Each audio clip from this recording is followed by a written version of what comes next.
Mazel Tov avec tout le monde.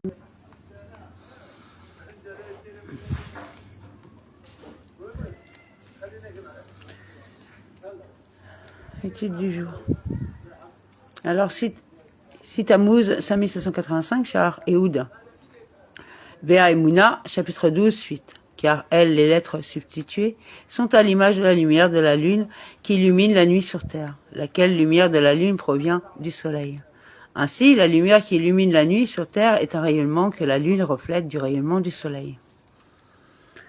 Cette lumière est indirecte. C'est une lumière réfléchie qui ne provient pas directement du soleil. C'est exactement ainsi, pour prendre une image, que sont les lettres des paroles. Elles sont le flux général de vitalité, de lumière et de force issus des attributs du Saint béni soit-il, pour créer des mondes ex nihilo, leur donner vie et les maintenir dans l'existence durant tout le temps de sa volonté béni soit-il. Cette vitalité générale émane des 10 paroles elles-mêmes, de cet immense flux et rayonnement général issu des 10 paroles elles-mêmes.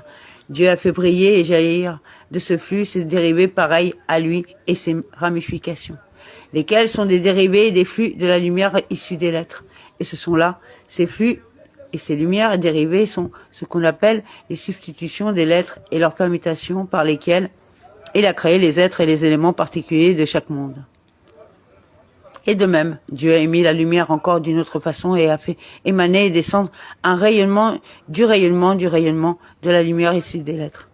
Dans l'analogie de base, la lumière de la lune est une lumière réfléchie. On parle d'un rayonnement dérivé du rayonnement du soleil. Il est maintenant question d'un dérivé du 3e degré. Un rayonnement dérivé du rayonnement initial. La lumière qui en résulte s'éloigne encore davantage de la lumière originelle. Et de même, il a amené et fait descendre la lumière jusqu'au point le plus bas, dans la chaîne descendante, jusqu'à ce que des choses inertes vraiment, comme les pierres et la terre, soient créées. Et leur nom, pierre et terre, le nom de chaque chose étant sa force vitale, comme expliqué au chapitre 1. Sont des substitutions et des permutations. Ce qui veut dire que les lettres sont substituées et permutées une seconde fois, puis une troisième, et ainsi de suite, comme dit plus haut. La parole divine est ainsi la vie et l'existence de chaque être et de chaque objet créé. Et devant elle, cette vie et cette existence s'effacent entièrement. L'unité divine s'affirme jusque dans l'œuvre de la création. La seconde partie est achevée avec l'aide de Dieu, qui soit béni et exalté. Amen.